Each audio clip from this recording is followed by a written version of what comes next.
Hey everyone, what's up? Welcome to my channel, or better yet, your channel.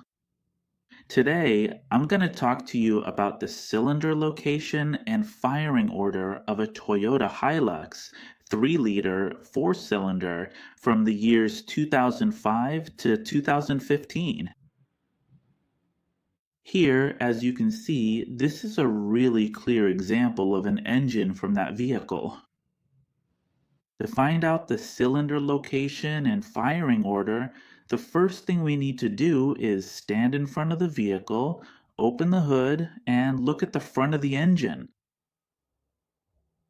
Once we're looking at the front of the engine, we see the cylinders arranged like this. This vehicle has a single bank of 4 cylinders.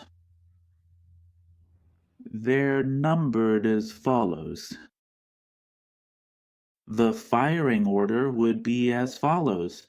First, cylinder number 1 fires, which is the one next to the radiator. Then, cylinder number 3 fires. After that, cylinder number 4 fires, which is the one near the windshield. And finally, cylinder number 2 fires.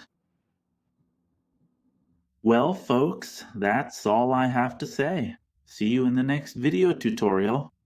Remember, to know that position and order, you should always be standing in front of the engine. See, son?